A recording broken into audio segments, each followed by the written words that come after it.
Well, I've started putting my videos.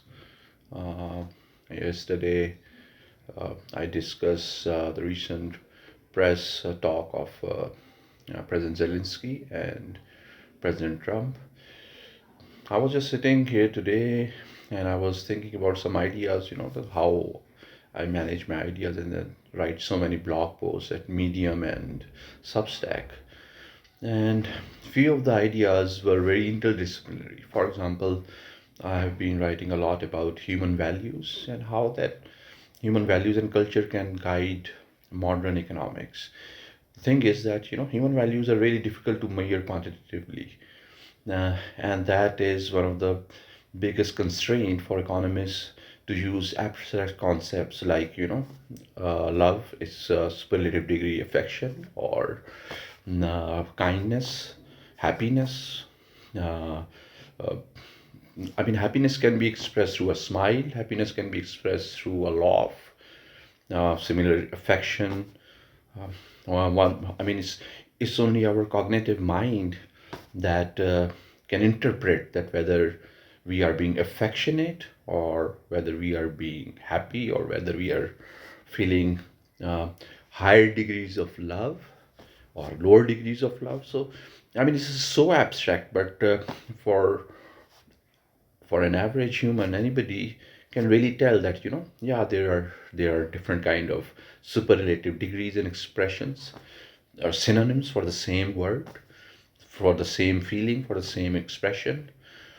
uh, so that's I mean, I'm working on these ideas, trying to build up some kind of a quantitative system where we can fit in the economic values for these novel human constructs. While I was working on it, I thought, why not try to understand some kind of physics of this universe through humanity? I mean, we are one of the best outcomes of universe, as it seems. Intelligent life is rare in this universe. So, one of the ideas was to, colors are very commonly used to understand quantum properties of particles. Uh, Similarly, I mean, if you understand the basic theory of singularity, it can be understood uh, through its quantum properties. I mean, it's something which is an interesting subject to understand in particle physics. So I was wondering, why not enrich this theory of singularity, or the string theory, where there is a lot of boring mathematics. I mean, a lot of equations. Let's bring some kind of an artistic value to it so that we can associate more with these difficult and boring physics concepts. So why not then try to find, I mean, these properties through human expressions? I mean, what if there are 10 strings? One string is affection, one string is higher degree of love, one string is lower degree of love.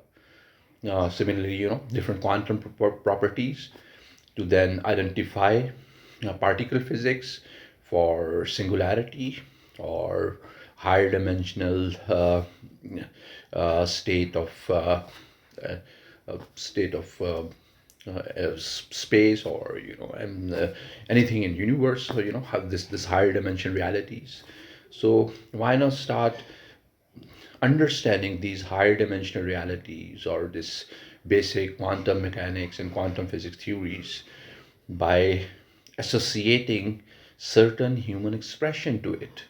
And there are so many human expressions, and there are so many languages in this world, that one just wonders that it seems to be then infinite definitions for quantum realities if we could have ever associate human cognitive abstractness with quantum properties as we do it for colors. I mean, of course, there are so many different shades of colors.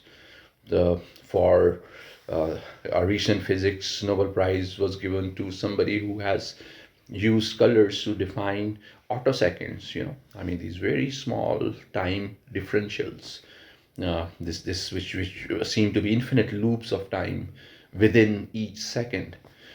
So in the same sense, I mean, it could be interesting physics. So this was just an idea, that we can have subsets of human expressions which are abstract, but we as humans do know that they are quantifiable, but the mathematics might be too simple to explain them, or we have to create a lot of complex algorithms. I mean, for example, this chat gpt AI, where I've been using it recently to write many books.